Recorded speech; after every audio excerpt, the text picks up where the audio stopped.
Amici di GZ, oggi prepariamo insieme delle focaccine in padella super sfiziose. Pronti? Via! Verso la farina in ciotola. Unisco il sale,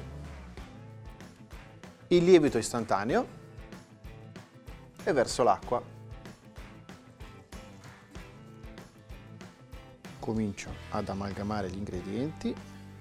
Per ultimo aggiungo l'olio.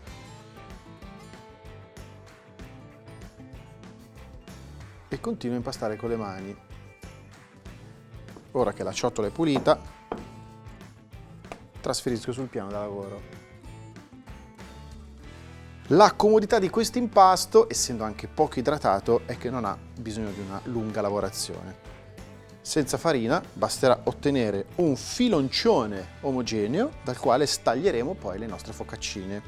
Il peso si aggira attorno ai 55-60 grammi.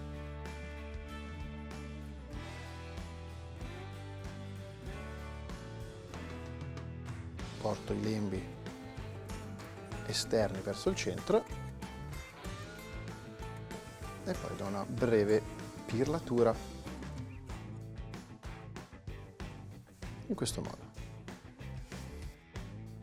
Per evitare che si secchino in superficie, le faccio riposare sotto canovaccio umido.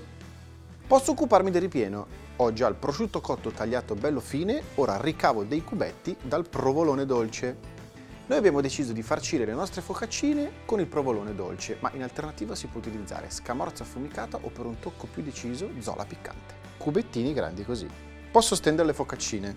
Mi aiuto con un pizzico di farina e la stendo al mattarello.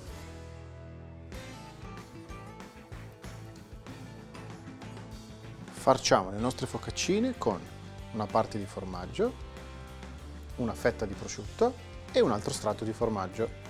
Adesso chiudiamo, prendiamo i lembi, facciamo una prima chiusura, una seconda e poi tutti gli altri.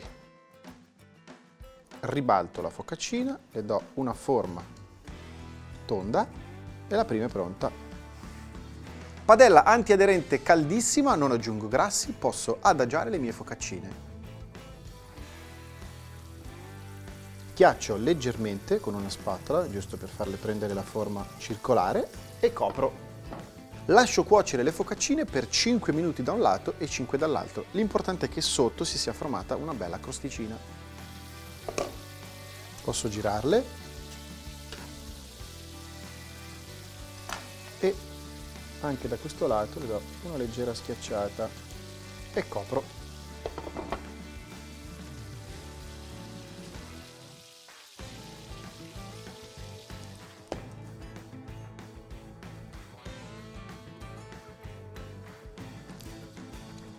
Buonissime.